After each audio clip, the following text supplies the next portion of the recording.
Hello and welcome to my channel passion for physics. और आज हम एक नए टॉपिक के साथ फिर से आपके पास आ गए हैं सो दैट आपके लिए कोई भी प्रॉब्लम ना हो क्लास 12th में। तो बिना किसी देरी के लेट्स स्टार्ट द वीडियो। ये हम पहला टॉपिक उठा रहे हैं आज के वीडियो का, इलेक्ट्रिक फील्ड। इलेक्ट्रिक फील्ड जो कि ई सिंबल से लिखा जाता है, it is a physical quantity which is written by E symbol, capital E से हम इसको रिप्रेजेंट करते हैं। और ई के ऊपर आप ये जो वेक्टर का साइन देख रहे हैं, एरो का साइन देख रहे हैं, इसको हम वेक्टर साइन बोल रहे हैं। So that means electric field कैसी क्वांटिटी है, समझ ही गए होंगे, वेक्टर क्वांटिटी है। और जब भी हम किसी वेक्टर क्वांटिटी के बारे में बात करते हैं तो हमें मैग्नीट्यूड के साथ साथ उसका डायरेक्शन भी लिखना होता है। तो आइए देखते हैं what do you mean by electric field. The definition for electric field is given by force experienced by unit positive test charge. So what is it? It is the force. Which kind of force?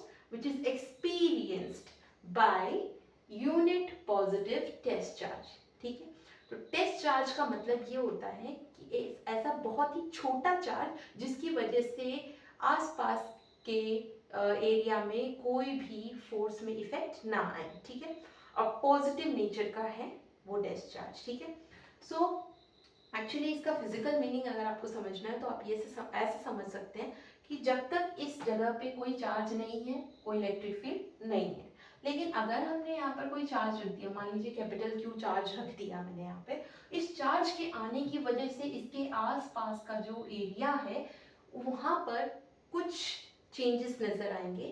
उस area में अगर कोई और charge आ जाता है तो ये इसकी तरफ या तो अट्रैक्ट होगा if this test charge is positive in nature, और अगर कोई नेगेटिव चार्ज आता है तो ये इससे रिपेल होगा। ठीक है, तो ये अट्रैक्शन और रिपल्शन जो फोर्स एक्सपीरियंस कर रहा है बाहर से आने वाला चार्ज, ठीक है, that is your electric force, right? Electric force can be attractive as well as repulsive. It is attractive when the charge is negative, sorry, when the charge is negative it is attractive, and when the charge is positive it is repulsive. Okay, so जब ये negative charge इसके पास आएगा तो एक force of attraction होगा, जब positive charge इसके पास आएगा तो एक फोर्स ऑफ रिपल्शन होगा। This attractive and repulsive force which these test charges are experiencing, because they are coming under the influence of a source charge that is q, this is known as the electric field. So what is basically an electric field? Electric field is an area or a region around a given charge जहाँ पर कोई और charge आने से उसको force of attraction या force of repulsion feel होता है।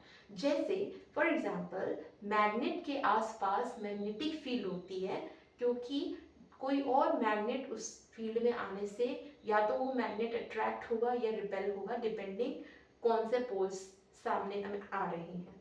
उसी तरीके से कोई भी चार्ज अपने आसपास एक इलेक्ट्रिक फील्ड जनरेट कर लेता है जिसके अंदर आने पर कोई और चार्ज या तो फोर्स ऑफ अट्रैक्शन या फोर्स ऑफ रिपल्शन को फील कर पाता है। ठीक है, so this is the meaning of this definition. Now we have to see the formula for electric field. It is written electric field is equal to force experienced by unit charge. Unit charge को हमने Q not से लिखा है। Unit charge इसलिए बोल रहे हैं क्योंकि हम नहीं चाहते कि जो सोर्स चार्ज है जिसका इलेक्ट्रिक फील्ड का बात हम कर रहे हैं उसकी इलेक्ट्रिक फील्ड में किसी और चार्ज की वजह से कोई डिफरेंस क्रिएट हो। ठीक है, उसके फोर्स में कोई इन्फ्लुएंस नहीं होना चाहिए। ठीक है, सो इसलिए टेस्ट चार्ज को बहुत ही स्मॉल रखा गया है। ठीक है, so it is not affecting the electric field of the source charge, that's why it is taken very small. So what is electric field? It is the force experienced F divided by unit test charge. What is the SI unit? force का unit क्या होता है? Newton, और charge का unit क्या होता है? Coulomb. तो न्यूटन पर कूलम, क्योंकि चार्ज डिनोमिनेटर में है, न्यूटन पर कूलम। नेक्स्ट आते हैं इसके एक और फॉर्मूले में, एक और वर्जन है इसका, electric field due to a point charge. तो किसी पॉइंट चार्ज की वजह से इलेक्ट्रिक फील्ड कितना होगा वो देखते हैं। तो यहाँ पर हमने एक O पॉइंट लिया हुआ है, O पॉइंट को हमने सोर्स चार्ज बता रखा है। यहाँ पे हमने एक सोर्स चार्ज ले लिया स्मॉल q, और इससे कुछ दूरी पे r डिस्टेंस पे हमने एक P पॉइंट सेलेक्ट किया। वहाँ पर हमने एक बहुत ही छोटा, जो कि कैपिटल ये सोर्स चार्ज से हमारा बहुत ही छोटा है मैग्नीट्यूड में, टेस्ट चार्ज, ठीक है, Q नॉट को कंसिडर किया है। ये पॉजिटिव है, ये भी पॉजिटिव है, पॉजिटिव और पॉजिटिव रिपेल करेंगे, इसलिए फोर्स की डायरेक्शन हमने इधर बनाई है, ठीक है। तो ये जो फोर्स एक्सपीरियंस कर रहा है, ये फोर्स कूलम्स लॉ से हमें पता है कितना होगा, k q not divided by r square, और डायरेक्शन किधर की तरफ होगी, r कैप की डायरेक्शन, यहाँ के लिए हमने इस राइट साइड में ली है, तो ये हो गई r कैप की direction along the force direction, ठीक है। नेक्स्ट, इलेक्ट्रिक फील्ड का डेफिनेशन है force divided by unit charge. तो फोर्स की जगह पे हमने कूलम्स लॉ का फॉर्मूला रख दिया है, और जो भी हमारा यूनिट चार्ज है वो कैंसिल हो जाएगा। तो अल्टीमेटली हमारा जो इलेक्ट्रिक फील्ड का फॉर्मूला बन रहा है वो है E is equal to k q divided by r square r cap. जो हमारा फोर्स का फॉर्मूला था उसमें क्यू नॉट था, और हमारा इलेक्ट्रिक फील्ड में क्यू नॉट नहीं है। इस बात को ध्यान रखिए फॉर्मूला रखते समय। तो ये हमारा आ गया इलेक्ट्रिक फील्ड का फॉर्मूला। आप देख सकते हैं कि इलेक्ट्रिक फील्ड फॉर्मूले में टेस्ट चार्ज नहीं है, सिर्फ सोर्स चार्ज और टेस्ट चार्ज के बीच के डिस्टेंस की बात हो रही है। एक और बात आप देख सकते हैं कि electric field is inversely proportional to the square of the distance. इसका मतलब जैसे जैसे डिस्टेंस बढ़ेगी, इलेक्ट्रिक फील्ड का स्ट्रेंथ क्या हो जाएगा, कम हो जाएगा, ठीक है। As we are going away from a source charge, the strength of the electric field gets decreased. It is in the same way, like for example, for a given magnet, if we are moving the iron piece away, then the force of attraction will be less, okay, and if we are moving the iron piece closer to the magnet, the force of attraction will be stronger. Why? Because in that case also the magnetic field is inversely proportional to the square of the distance. Similarly, here also electric field is inversely proportional to the square of the distance. जितना पास हम source charge के रहेंगे उतना ज़्यादा electric field रहेगा, जितना हम दूर जाएंगे इलेक्ट्रिक फील्ड उतना ही कम होते चले जाएगा, फोर्स भी उतना ही कम होते चले जाएगा। इसका मतलब जिस डायरेक्शन में फोर्स होगा उसी डायरेक्शन में इलेक्ट्रिक फील्ड भी होगा, ठीक है। So this is the basic definition which we will be using for calculation for electric field. Now we are coming to the next topic, that is electric field lines. Now what are electric field lines? We will just discuss about that. Electric field lines एक imaginary lines होती हैं, ये real में exist नहीं करती हैं। It is just in the theory so that we can understand how much strength the electric field is carrying, okay, for a given charge, and in what direction the electric field is going, okay. So in order to understand these things, we have got the theory for electric field lines. So let's see about some of definition and properties of electric field lines. So electric field lines, if we talk about definition of it, although it doesn't come in the examination, but you should know what does it mean. It is an imaginary curve along which a small positive charge tends to move. Now we come to the properties.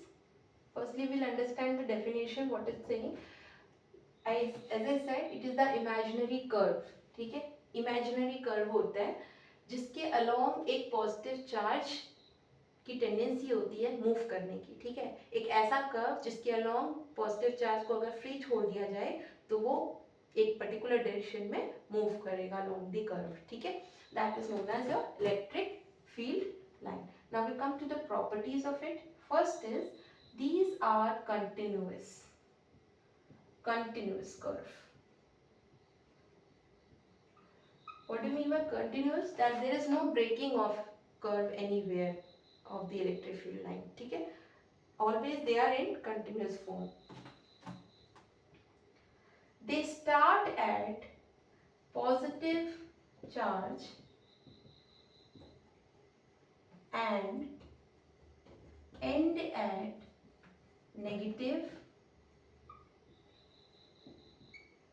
charge, so they do not form close loop. ठीक है, magnet में close loop बनाता है, यहाँ नहीं बनाता है. क्यों? क्योंकि देखिए ये पॉजिटिव चार्ज है, पॉजिटिव चार्ज से इलेक्ट्रिक फील्ड लाइंस हमेशा बाहर निकलती हैं, एरोज हमेशा बाहर की तरफ होंगे ऑलवेज. ठीक है, so electric field lines are always pointing away from the positive charge, and if we talk about the negative charge, electric field lines are always pointing towards the negative charge like this. Okay, so this is the meaning of the second statement. Now we come to the third property of electric field lines. Now the third property says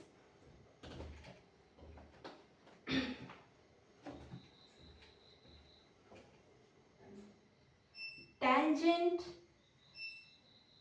to a line gives direction of electric field. ठीक है, electric field की direction अगर हमको जाननी है तो हम किसी भी कर्व पे एक टेंजेंट खींच दें, उस टेंजेंट की डायरेक्शन ही हमको इलेक्ट्रिक फील्ड की डायरेक्शन दिखाएगी. Next is no two lines can cross each other. कभी भी दो इलेक्ट्रिक फील्ड लाइंस एक दूसरे को क्रॉस नहीं करेंगी. अगर करती हैं, हाइपोथेसिस है, अगर करती हैं, ये एक इलेक्ट्रिक फील्ड लाइन, ये दूसरी इलेक्ट्रिक फील्ड लाइन, तो इनका कोई ना कोई इंटरसेक्शन पॉइंट होगा. अगर इंटरसेक्शन पॉइंट हुआ तो उस इंटरसेक्शन पॉइंट पे दो टेंजेंट बन जाएंगे. दो टेंजेंट बनने का मतलब है दो डायरेक्शन हो गई एक पर्टिकुलर पॉइंट पे इलेक्ट्रिक फील्ड की. At one point there are two direction of electric field. This is not possible. Okay, so that's why there is no crossing of the electric field lines. So this is the reason behind the statement. Next is they are always normal to surface of conductor. किसी भी conductor में हमेशा ये जब भी electric field lines को दिखाएंगे तो वो नॉर्मल टू दी सरफेस होंगी. जैसे कि अगर ये कंडक्टर है, ये चार्ज है, ठीक है, तो इलेक्ट्रिक फील्ड लाइन इस तरीके से 90 डिग्री, ये इलेक्ट्रिक फील्ड लाइन, ठीक है, 90 डिग्री पे होनी चाहिए. अगर कोई स्फीयर है, स्फेरिकल कंडक्टर है, तो 90 डिग्री कहाँ होगा? अलोंग द रेडियस, ये 90 डिग्री होता है इलेक्ट्रिक फील्ड. ठीक है, ऐसे ये भी along the radius electric field इस तरीके से दिखाएंगे, सरफेस से 90 डिग्री बनना चाहिए. ठीक है, so always the electric field line is 90 degree to the surface of the conductor. This is one of the property of electric field lines. And the next property is relative closeness determines strength of electric field. Strength of electric field. इसका क्या मतलब हुआ? कहीं पर electric field strong होती है, कहीं पर वीक होती है, तो उसको दिखाते कैसे हैं कि मान लीजिए ये पॉजिटिव चार्ज है, इसके पास में तो इलेक्ट्रिक फील्ड बहुत ही स्ट्रॉन्ग होगी, जहाँ पे बहुत स्ट्रॉन्ग होगी तो हम इलेक्ट्रिक फील्ड की लाइन बहुत लंबी बनाएंगे. आगे बढ़ते जाएंगे, डिस्टेंस बढ़ेगा, इलेक्ट्रिक फील्ड की स्ट्रेंथ कम होती चली जाएगी, हम ये एरोस को छोटा छोटा छोटा करते जाएंगे. इसका मतलब क्या है कि जैसे जैसे डिस्टेंस बढ़ रही है, हम आगे जा रहे हैं, तो इलेक्ट्रिक फील्ड की स्ट्रेंथ क्या हो रही है? कम होती जा रही है. This is the meaning of the sixth property. Now if we have to talk about somewhere uniform electric field, what do you mean by uniform electric field? How do you represent it? अगर कहीं पर आपको uniform electric field दिखानी है तो आप क्या करेंगे? इक्वल लाइंस बना देंगे, इक्वल सेपरेशन की लाइंस बनाएंगे. ठीक है, तो इक्वल सेपरेशन की जो लाइंस होती है वो आपको दिखाती है यूनिफॉर्म इलेक्ट्रिक फील्ड लाइंस. और अगर यही चीज आपको नॉन यूनिफॉर्म दिखानी है तो आपको क्या करना होगा? In case of non uniform separation unequal होगा. एक लाइन पास में होगी, दूसरी लाइन दूर होगी, उससे और दूर होगी, तो अनइक्वल सेपरेशन अगर हुआ तो वो non uniform electric field lines को रिप्रेजेंट करता है. So this is about the uniform electric field lines and non-uniform electric field lines. Now we talk about some of the diagrams which sometimes come in the board examination. Actually पहले के examinations जो होते थे 4-5 साल पहले, तब इनको पूछा जाता था to draw the electric field lines for a dipole, for two equal positive charge and so on. तो हम यहाँ का डायग्राम बनाते हैं. एक चार्ज ये है प्लस और एक चार्ज ये है माइनस. पहले की वीडियोस में मैं बता चुकी हूँ, दो सेम इक्वल चार्ज हों, ऑपोजिट नेचर के हों, प्लस और माइनस, उनको डाइपोल कहते हैं. तो मैंने कहा प्लस की तरफ से निकलता है इलेक्ट्रिक फील्ड बाहर की तरफ, और माइनस के लिए एंटर करेगा. तो arrows towards the minus and away from the plus. और ऐसे ही यहाँ पर इलेक्ट्रिक फील्ड लाइंस शो की जाएंगी. ये बिल्कुल जैसा बार मैग्नेट होता है वैसे ही आपका यहाँ पे बनेगा. ठीक है. So this is the representation of electric field due to dipole. ठीक है. पहले पूछा जाता था, अभी तो नहीं पूछ रहा है हाल फिलहाल में. तो इस तरीके से हम रिप्रेजेंट करेंगे electric field lines due to a dipole. Now if we talk about two positive charge, same charge हो, सेम नेचर के हो, सेम हो, तो किस तरीके से रिप्रेजेंट करेंगे? रिपल्शन होगा, तो इलेक्ट्रिक फील्ड लाइंस इस तरीके से रिपेल हो जाएंगी.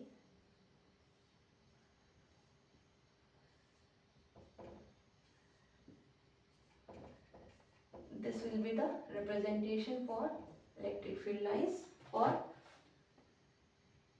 electric field due to two positive charges. So these are the representation of electric field lines, and we have studied the properties of electric field lines. Although questions are not coming in the recent years, but you still should know about this. So now we are going to deal with the questions which came in the CBSE board examinations. They basically came in the assertion reason form. So we will see what questions were there. So in the assertion reason आपको बताना होता है कि एक particular statement के लिए जो reason है वो सही है या नहीं है, और अगर सही है दोनों तो रीजन उसका करेक्ट एक्सप्लेनेशन है या नहीं. तो let's see the first question. The assertion statement is a negative charge in an electric field moves along the direction of electric field, and the reason for this statement is given by on a negative charge a force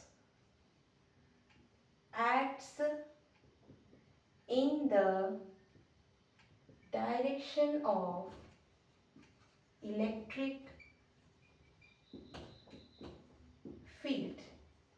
Okay, so now let's read the question.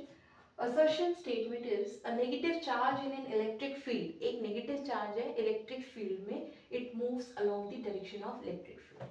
So it according to assertion it is saying कि एक negative charge है, पहले से कोई electric field यहाँ पर है. ठीक है, इस डायरेक्शन में इलेक्ट्रिक फील्ड है. ठीक है. सो नेगेटिव चार्ज जो है कह रहा है it is moving along the direction of electric field, यानी नेगेटिव चार्ज की टेंडेंसी होगी along the direction of electric field move करने की. ठीक है. So let me tell you this is the wrong concept. Negative charge will always go in the opposite direction of electric field, and if we talk about the positive charge it will always go in the direction of electric field. This is a very important concept. Please make it in leave it in your mind that positive charge की tendency हमेशा electric field की direction में जाने की होती है, और negative charge की टेंडेंसी हमेशा इलेक्ट्रिक फील्ड के ऑपोजिट जाने की होती है. तो this assertion statement is false. Okay.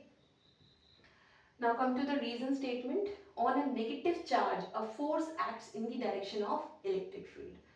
क्या नेगेटिव चार्ज में इलेक्ट्रिक फील्ड की डायरेक्शन में फोर्स लगता है? हमें पता है कि electric field is equal to force upon charge. ठीक है, तो जिस डायरेक्शन में फोर्स लगेगा उसी डायरेक्शन में इलेक्ट्रिक फील्ड होगी. ठीक है, तो जो हमारा नेगेटिव चार्ज है उस पे इलेक्ट्रिक फील्ड के ऑपोजिट फोर्स लगता है. ठीक है, ऑपोजिट लगेगा. तो this statement is also false. ठीक है, okay. So both the statements are false over here. next question देखते हैं. next question भी assertion reason ही है. it says if a proton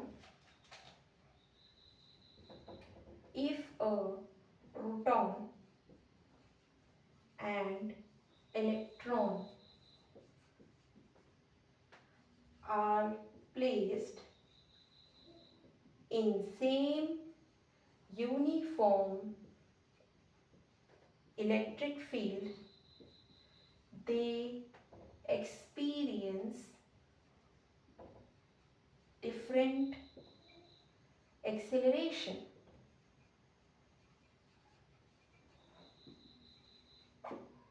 And the reason statement is electric force on a test charge is independent of mass. ठीक है, so let's read the statements. Assertion statement. If a proton, एक proton है एक electron है, they are placed in same uniform electric field, they experience different acceleration. Proton और electron दोनों का मास different होता है. प्रोटॉन का मास ज़्यादा होता है, इलेक्ट्रॉन का मास कम होता है, लेकिन चार्जेस दोनों के क्या होते हैं? सेम होते हैं. तो will they experience different acceleration. Acceleration की बात आ रही है, इसका मतलब फोर्स की बात आ रही है, क्योंकि force is equal to mass into acceleration.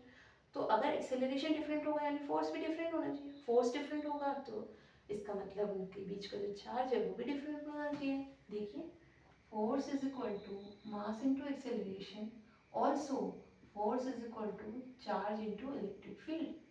ठीक है, तो जो हमारा फोर्स है ना, वो फोर्स मास इंटू एक्सेलरेशन भी होता है और चार्ज के लिए Q इंटू ई हो जाएगा. ठीक है, तो आप देख सकते हैं कि जो एक्सेलरेशन है it depends upon charge to mass ratio of electric field. ठीक है, तो प्रोटॉन और इलेक्ट्रॉन के लिए चार्ज तो दोनों में सेम होगा ना, क्यू तो सेम होगा, इलेक्ट्रिक फील्ड भी सेम है, but acceleration is different for different masses. Okay, तो मास ऑफ प्रोटॉन अलग है, मास ऑफ इलेक्ट्रॉन अलग है, इसलिए एक्सेलरेशन प्रोटॉन का कम होगा और इलेक्ट्रॉन का ज़्यादा होगा. तो that's why since mass change हो रहा है इसलिए एक्सेलरेशन भी डिफरेंट होगा. So the statement for assertion is true. Reason पे आइए. Reason, electric force on a test charge is independent of mass. ठीक है, किसी भी टेस्ट चार्ज पे जो इलेक्ट्रिक फोर्स होता है वो मास का इंडिपेंडेंट होता है. देखिए, ये फोर्स होता है टेस्ट चार्ज पे, दैट इज इंडिपेंडेंट ऑफ मास. यहाँ पे मास की कोई जरूरत नहीं. ठीक है, okay. For a test charge, what is the force for a test charge? Electric force, field नहीं force. What is the force on a test charge? K Q Q naught upon R square. यहाँ पे कहीं पर भी मास तो आ नहीं रहा है. So this statement is also true.